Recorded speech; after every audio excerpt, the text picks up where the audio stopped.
آج تنخواہ 40 سے 50 ہزار روپے ہے۔ کیا تقاضا کرتا ہے یہ اتنی بڑی رقم؟ کیا تقاضا کرتی ہے؟ کیا ہم اس کا بدلہ عطا کریں، اس کا معاوضہ دے رہے ہیں کہ جو ہم پا رہے ہیں؟ تمہارے قبضے میں دے دیے جاتے ہیں یہ 50-60 زندگیاں، 50-60 مستقبل آپ کے حوالے کر دیے جاتے ہیں، اور آپ سے کہا جاتا ہے کہ آپ ان کو سنبھالیں اور ان کا مستقبل شاندار بنائیں۔ کہ سب سے آسان پیشہ مدرسی کا مانا جاتا ہے اور سب سے زیادہ تنخواہ بھی اسی میں ملتی ہے، تو لوگ لاکھوں روپے دے کر وہاں تک پہنچنے کی جدوجہد میں آدمی لگے رہتے ہیں۔ تو بتائیے، اگر یہ اتنی بڑی جدوجہد میں وہ لگ کر پیسہ خرچ کر کے وسیلے بازی کے ذریعے، اقربا پروری کے ذریعے اگر کوئی شخص اس عہدے تک پہنچتا ہے، ٹیچر بنتا ہے، آپ کیسے اس سے توقع رکھ سکتے ہیں کہ وہ اتنی ہی ایمانداری سے اپنا فرض بھی ادا کرے گا جتنی ایمانداری سے اس نے پیسہ ادا کیا؟ کہ اگر کوئی مزدور کسی کارخانے میں کام کرتا ہو اور وہ مال کو خراب کرتا تھا، پہلے مالیگاؤں میں ہوتا تھا ساڑیوں پر، ساڑیاں جو بنی جاتی ہیں کہ اگر آپ سے کوئی ساڑی خراب ہوئی تو وہ آپ کو دے دی جاتی تھی کہ آپ پیسہ دیجئے، اتنا پیسہ آپ کا ہم کاٹ لیں گے۔ اس کو ہم لوگ بولتے تھے آنکھ پر دینا، کہ اس کے آنکھ پر دے دیا جاتا تھا۔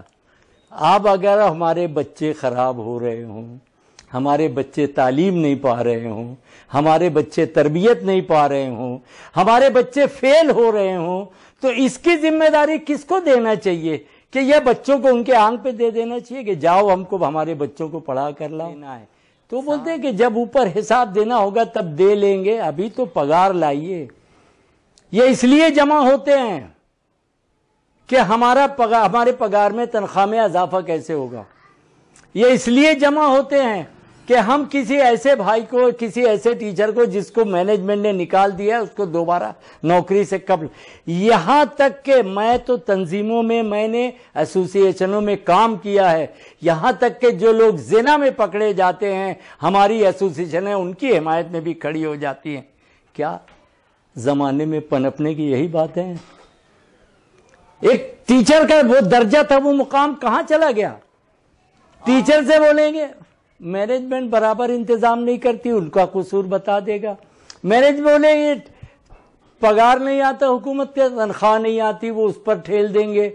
نصاب ایسا کر دیا، جو اساتذہ کی ذمہ داری نہیں ہے ایسے کاموں کو لگا دیا جاتا ہے، وغیرہ وغیرہ۔ میں آپ سے صرف ایک بات، اس بیچارے طالب علم کی طرف کون دیکھتا ہے؟ میں نے کہا تھا کہ ہندوستان کے نظام تعلیم میں صرف 2 چیزوں کی کمی ہے، ایک نظام، دوسرے تعلیم۔ کہ سکندر کے زمانے سے اساتذہ نے، تھنکرز نے، مفکرین نے، دانشوروں نے یہ سارا قیادت جو تھی اپنے ہاتھ میں رکھی تھی۔ بادشاہت کچھ اور کرتا تھا، کوئی اور بادشاہ کوئی اور رہتا تھا، حکومت کوئی اور کرتا تھا، اور یہ ہمارے اساتذہ کرام تھے۔ بسم اللہ الرحمن الرحیم، الحمدللہ رب العالمین، والصلاة والسلام علی سید الانبیاء والمرسلین۔ عزیزان گرامی، ابھی کل کی بات ہے، ہم لوگوں نے یوم اساتذہ بڑی دھوم دھام سے منایا۔ یوم اساتذہ کہ اس موقع پر ذہن بہت کچھ سوچتا ہے، اور یہ موقع بہت کچھ سوچنے پر مجبور بھی کرتا ہے۔ میں بھی اس سے کافی متاثر ہوا، اور اپنی زندگی میں پوری زندگی سروس کرنے کے باوجود میں نے کبھی یہ نہیں سوچا کہ مجھے کبھی ایسا موقع بھی دستیاب ہوگا جب مجھے اساتذہ کے تعلق سے کچھ خوشیوں بھری اور کچھ افسوسناک باتیں کرنے کا موقع ملے گا۔ بہرحال یہ موقع ہے، میں چاہتا ہوں کہ جو کچھ میرے دماغ میں چل رہا ہے وہ آپ کے دماغوں تک پہنچ جائے۔ حضرات گرامی، اللہ رب العزت نے اس کائنات کی تخلیق کی، اور اس کے بعد مٹی سے جس کو ہم لوگ آج سب سے زیادہ بے قدر چیز سمجھتے ہیں، اس سے اشرف المخلوقات کی تخلیق کی۔ حضرت آدم کی تخلیق کرنے کے بعد علیہ السلام، اللہ رب العزت نے سب سے پہلا کام جو کیا وہ یہ کہ اس نے حضرت آدم علیہ السلام کو ساری چیزوں کے، سارے اشیاء کے نام سکھا دیے۔ اس سے میں کیا مطلب لیتا ہوں؟ میں یہ مطلب لیتا ہوں کہ انسان کی تخلیق کے وقت سب سے پہلا ٹیچر، سب سے پہلا مدرس، سب سے پہلا معلم خود اللہ رب العزت تھا، جس نے اپنی تخلیق کا آغاز اپنی تربیت سے، اپنی تعلیم سے کیا۔ اور اس کے بعد حضور پاک صلی اللہ علیہ وسلم جب تشریف لائے، آپ نے تو صاف کہہ دیا مجھے معلم بنا کر بھیجا گیا ہے۔ اللہ اللہ، اتنا بڑا مرتبہ اللہ اور اللہ کے رسول نے ایک معلم کا، ایک مدرس کا اتنا بڑا مرتبہ مقرر کیا۔ اور میں تو اب ایسا مانتا ہوں اور آج بھی آپ کے سامنے عرض کرنا چاہتا ہوں کہ اگر آپ مدرس ہیں، اگر آپ معلم ہیں، اگر آپ ٹیچر ہیں، تو یہ کبھی مت بھولیے کہ اللہ تعالیٰ کا جو خدائی کام تھا، وہ خدائی فریضہ آپ ادا کر رہے ہیں اور اللہ تعالیٰ کے حکم کو آپ پورا کرنے کی جد و جہد کر رہے ہیں۔ لیکن میں آپ سے بہت ادب سے عرض کرنا چاہتا ہوں، کیا یہ جو آج کے اساتذہ جو ہیں، کیا انہوں نے اس معیار کو، اس سوچ کو، اس فکر کو قائم رکھا ہے؟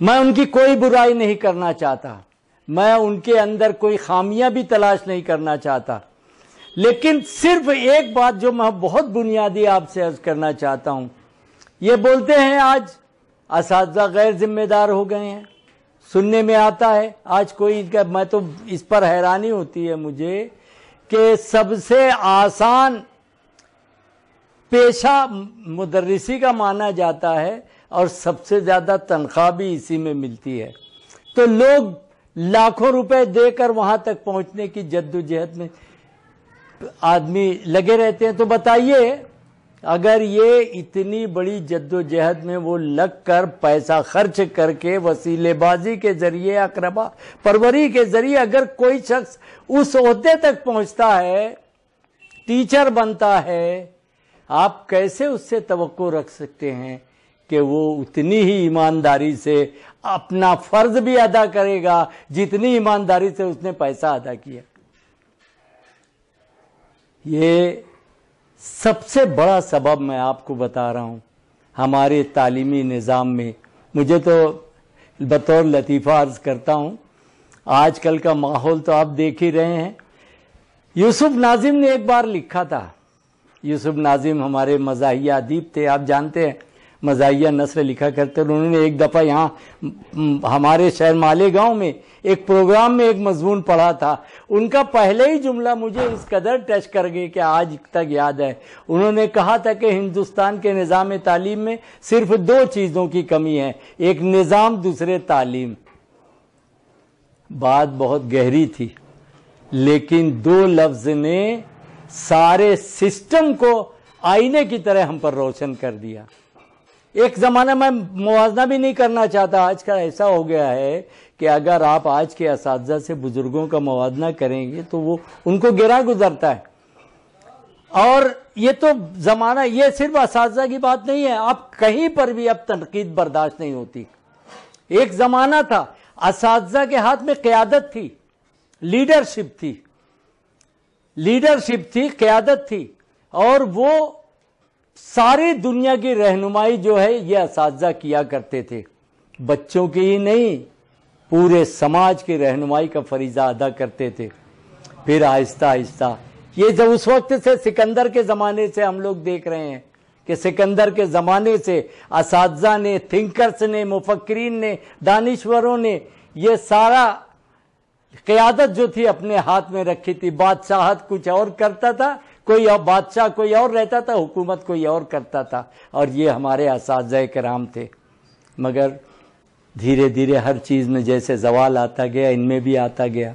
موقع جب آتا ہے اس قسم کا تو آدمی سوچتا ہے کہاں پانی مر رہا ہے, ہم سے غلطی کہاں ہو رہی ہے, کہیں اس سسٹم میں خرابی. آج کل تو ایک آسان سی چیز ہو گئی ہے, 5 طلبہ, اساتذہ, انتظامیہ, سرکاری افسران اور حکومت, یہ تعلیم کے محکمے میں اتنے سارے لوگ حصہ لیتے ہیں تب تعلیم کا نظام کھڑا ہوتا ہے. ٹیچر سے بولیں گے مینجمنٹ برابر انتظام نہیں کرتی, ان کا قصور بتا دے گا. مینجمنٹ بولیں گے پگار نہیں آتا, حکومت کے تنخواہ نہیں آتی, وہ اس پر ٹھیل دیں گے. نصاب ایسا کر دیا, جو اساتذہ کی ذمہ داری نہیں ہے ایسے کاموں کو لگا دیا جاتا ہے وغیرہ وغیرہ. میں آپ سے صرف ایک بات, اس بیچارے طالب علم کی طرف کون دیکھتا ہے؟ لیکن میں ایک بات دیکھتا ہوں, ہر آدمی دوسرے کو الزام دے رہا ہے. کبھی زندگی میں آدمی اپنا محاسبہ بھی کرے گا کہ نہیں کرے گا؟ ایک بار مذاق میں میں نے یہ کہا تھا کہ اگر کوئی مزدور کسی کارخانے میں کام کرتا ہو اور وہ مال کو خراب کرتا تھا, پہلے مالیگاؤں میں ہوتا تھا ساڑیوں پر, ساڑیاں جو بنی جاتی ہیں کہ اگر آپ سے کوئی ساڑی خراب ہوئی تو وہ آپ کو دے دی جاتی تھی کہ آپ پیسہ دیجئے, اتنا پیسہ آپ کا ہم کاٹ لیں گے. اس کو ہم لوگ بولتے تھے آنکھ پر دینا, کہ اس کے آنکھ پر دے دیا جاتا تھا. اب اگر ہمارے بچے خراب ہو رہے ہوں, ہمارے بچے تعلیم نہیں پا رہے ہوں, ہمارے بچے تربیت نہیں پا رہے ہوں, ہمارے بچے فیل ہو رہے ہوں, تو اس کی ذمہ داری کس کو دینا چاہیے؟ کہ یہ بچوں کو ان کے آنکھ پہ دے دینا چاہیے کہ جاؤ ہم کو ہمارے بچوں کو پڑھا کر لاؤ. 3.5-4 روپیہ. میں آپ کو اپنی مثال بتاتا ہوں, میں جب 1965 میں 1965 میں جب میں پرائمری اسکول میں پہنچا تو میری تنخواہ 85 روپے تھی. 3 سال کے بعد جب میں وہاں سے پرائمری میں سے نکلا ہوں تو میری تنخواہ 105 تھی. 4 سال کے بعد جب میں ہائی اسکول میں پہنچا ہوں تو میری تنخواہ 350 تھی. آج تنخواہ 40 سے 50 ہزار روپے ہے. کیا تقاضا کرتا ہے یہ اتنی بڑی رقم؟ کیا تقاضا کرتی ہے؟ کیا ہم اس کا بدلہ عطا کریں, اس کا معاوضہ دے رہے ہیں کہ جو ہم پا رہے ہیں؟ یہی اگر ہم لوگ سوچ لیں تو ایک ٹیچر سے میں نے مذاق میں کہہ دیا تھا کہ اگر ہم لوگ برا کسی کارخانے میں برے طریقے سے کام کریں گے, غلط کام کریں گے, تو وہ کارخانے والا تو ہم کو نکال کے پھینک دے گا. آپ کو تو سروس گارنٹی ہے. تو آپ کو اپنے فرض کی طرف زیادہ توجہ سے دیکھنا چاہیے. تو بیچارے بہت دنوں تک مجھ سے حضرت ناراض تھے اور کہا کرتے تھے کہ یا سر کو تو نصیحت کے علاوہ دوسرا کچھ آتا نہیں. لیکن میں سنجیدہ ہوں اس معاملے میں, اس لیے موجودہ حکومت نہیں بلکہ خود ہمارے ہندوستان کی حکومت کی سب سے بڑی غلطی آپ کو بتاتا ہوں. ہندوستان کی حکومت جو ہر فیلڈ میں جو چاہتی ہے کہ قانون کی مدد سے ڈسپلن پیدا کیا جائے, قانون کی مدد سے کوئی بھی چیز نظم و ضبط لایا جائے, قانون کی مدد سے ترقی کی جائے, قانون کی مدد سے سماج کو ترقی کی طرف, سب کچھ قانون کبھی نہیں کر سکتا. معاف کیجئے, قانون تو ہر چیز کا موجود ہے نا, کہ نہیں موجود ہے؟ قانون ہر چیز کا موجود ہے. شراب بندی کا قانون ہے, بند ہو گئی. جوئے بازوں کے خلاف قانون ہے, کیا جوا کھیلنا بند ہو گیا؟ قانون مسائل کا حل نہیں ہے. اصل چیز یہ ہے کہ ہم انسان کے اندر احساس ذمہ داری پیدا کریں. اگر اس کے اندر احساس ذمہ داری ہو کہ ایک معلم پر تو خاص طور پر تمہارے قبضے میں دے دیے جاتے ہیں یہ 50-60 زندگیاں, 50-60 مستقبل آپ کے حوالے کر دیے جاتے ہیں, اور آپ سے کہا جاتا ہے کہ آپ ان کو سنبھالیں اور ان کا مستقبل شاندار بنائیں. آپ اگر اپنا فریضہ نہیں نبھائیں گے, میں کیوں کہوں یہ سب کہ اس کا حساب کتاب ہم کو بھی دینا ہے, ہر آدمی کو اپنے عمل کا حساب دینا ہے. تو بولتے ہیں کہ جب اوپر حساب دینا ہوگا تب دے لیں گے, ابھی تو پگار لائیے. یہ اس لیے جمع ہوتے ہیں کہ ہمارے پگار میں تنخواہ میں اضافہ کیسے ہوگا. یہ اس لیے جمع ہوتے ہیں کہ ہم کسی ایسے بھائی کو، کسی ایسے ٹیچر کو جس کو مینجمنٹ نے نکال دیا ہے، اس کو دوبارہ نوکری سے قبل، یہاں تک کہ میں تو تنظیموں میں، میں نے ایسوسی ایشنوں میں کام کیا ہے، یہاں تک کہ جو لوگ زنا میں پکڑے جاتے ہیں ہماری ایسوسی ایشنیں ان کی حمایت میں بھی کھڑی ہو جاتی ہیں۔ کیا زمانے میں پنپنے کی یہی بات ہے؟ ایک ٹیچر کا وہ درجہ تھا، وہ مقام کہاں چلا گیا؟ آج تو زمانہ وہ ہے جہاں بگاڑ انتہا کو پہنچ رہا ہے۔ ٹیچر کو تو بولنا چاہیے تھا، جو تم کو فکر نظام چمن نہیں یارو، جو تم کو فکر نظام چمن نہیں یارو، تو لاؤ ہم ہی بہاروں کا اہتمام کریں۔ اگر اساتذہ یہ سوچ پیدا کر لیں کہ مجھے ان بچوں کا مستقبل، کیسے پیار سے پڑھایا جاتا تھا، کیسے ان کو اپنائیت کے ساتھ پڑھایا جاتا تھا، کیسے ہر بچے کو اپنا بچہ سمجھا جاتا تھا، یہ سب قانون سے نہیں ہو سکتا۔ قانون یہ تو بتا سکتا ہے کہ آپ چھڑی ہاتھ میں نہ لیں، قانون آپ کے بچوں کے اندر ڈسپلن پیدا نہیں کر سکتا۔ بہت کچھ آپ کو سوچنے کی ضرورت ہے۔ اس لیے میں کہتا ہوں کہ اصل چیز اخلاقی اور پیشہ ورانہ تربیت بھی کہہ لیجئے، اخلاقی اور پیشہ ورانہ۔ میں بار بار حضور پاک صلی اللہ علیہ وسلم کا حوالہ دیے بغیر بھی میں آپ سے عرض کرتا ہوں کہ نیکی کا کام تو پھر نیک ہوتا ہی ہے، نیکی کا کام نیکی کا ہی ہوتا ہے۔ اس لیے آپ اس کو نیکی کا کام سمجھ کے اگر کریں گے، اگر ان بچوں کو اپنا بچہ سمجھیں گے اور وقتاً فوقتاً بیٹھ کر سر جھکا کر، یہ بہت اہم نکتہ ہے۔ سب سے بڑی بات یہ، میں اب تو مسلمانوں کو آج الزام دیتا ہوں، الزام یہ دیتا ہوں کہ مسلمانوں نے سوچنا چھوڑ دیا ہے، غور و فکر کرنا چھوڑ دیا ہے۔ ہماری کیا حالت ہے؟ ہم اپنا آئینہ خود نہیں دیکھتے، ہم کو سچر کمیٹی آگے بتاتی ہے کہ آپ تو بہت پست درجے پر ہیں۔ کیسے یہ ہو رہا ہے؟ کیا کر رہے ہیں ہم لوگ؟ ہم کو اپنا محاسبہ کرنے کی ضرورت ہے۔ معلمین کو، طلبہ کو، ان کے اساتذہ کو، حکومت کو اور پورے سماج کو اپنا محاسبہ کر کے دیکھیں، ہم کہیں غیر ضروری افعال میں وقت تو برباد نہیں کر رہے ہیں، ہم کہیں اپنے بچوں پر عدم توجہ کا شکار تو نہیں ہو رہے ہیں، ہم کہیں عدم توجہی کی وجہ سے اپنے بچوں کو ضائع تو نہیں کر رہے ہیں۔ آج بھی حیرانی ہوتی ہے، اس تعلیم یافتہ ماحول میں آج بھی بہت سے لوگوں کو میں جانتا ہوں کہ جو بیچارے ایک لفظ نہیں پڑھ سکتے۔ کیا ہماری کوئی ذمہ داری نہیں؟ اور میں بتاؤں، کیا یہ ایک لفظ نہ پڑھنے والا شخص کسی تعلیم یافتہ کا پڑوسی نہیں ہے؟ اس تعلیم یافتہ کو بھی سوچنے کی ضرورت۔ میرے پڑوس میں یہ کیوں، میرے پڑوس میں یہ کیوں جاہل رہ گئی، یہ عورت کیوں نہیں پڑھ سکتی، اس کی میں کیا مدد کر سکتا ہوں؟ نیکی کا کام سمجھ کے اگر وہ ان پڑوسی کو اس طریقے سے بھی ہم پڑوسی کا خیال رکھ سکتے ہیں۔ صرف پیسے کوڑی سے مدد کر دینا پڑوسی کا خیال نہیں رہے، اس کے اندر علم کی روشنی پیدا کرنا بھی میں سمجھتا ہوں کہ پڑوسی کے ساتھ ایک بہت بڑا بہتر سلوک مانا جائے گا، اور جس کا اجر تو بے شک اللہ تعالیٰ کے دربار میں طے ہے ہمارے لیے۔ تو تھوڑا سا ایک سوچ میں تبدیلی لانے کی ضرورت ہے۔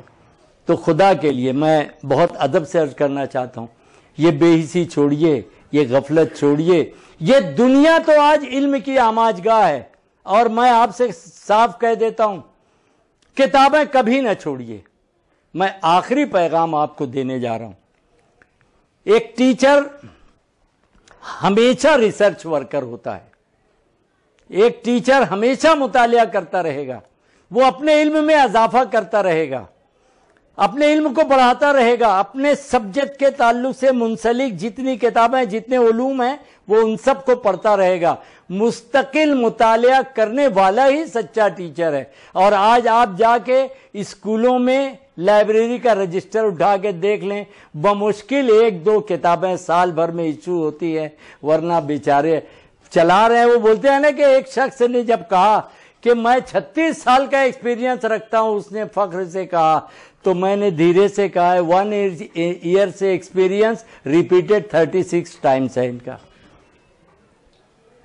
36 سال کا ایکسپیرینس نہیں تھا وہ، 36 سال آپ کلاس میں کھڑے رہے زوئے انصاری نے ایک جگہ لکھا ہے کہ پڑھانے سے علم تازہ رہتا ہے، پڑھانے سے علم تازہ رہتا ہے۔ ابھی یہ سوچ لیجئے آپ کہ اگر 36 سال میں آپ اپنے علم میں اضافہ نہیں کر سکے، آپ اپنے علم کو بڑھا نہیں سکے، جتنا بچوں کا علم نہیں بڑھتا اس سے زیادہ علم آپ کا بڑھنا چاہیے، تب جا کر آپ اپنے آپ کو سچا ٹیچر کہہ سکتے ہیں۔ تو وہ اور اب تو گورنمنٹ نے بڑی سب شکنجے کسنا شروع کر دیے ہیں۔ ایک ٹی ای ٹی کا معمولی سا پیپر 0%، 1% رزلٹ نتیجہ، تو وہ بیچارے جو سوچتے تھے کہ جلدی سے ڈی ایڈ بی ایڈ کر کے 15-25 لاکھ دے کے بیٹھ جائیں اور آرام سے ہم لوگ اب نوکری پا کے اپنا کرسی پہ بیٹھ کر کمانا، کرسی پہ بیٹھ کے کمانا شروع کر دیں، آج ان کے لیے بڑی مشکل پیش آئی۔ زمانہ کہاں جا رہا ہے؟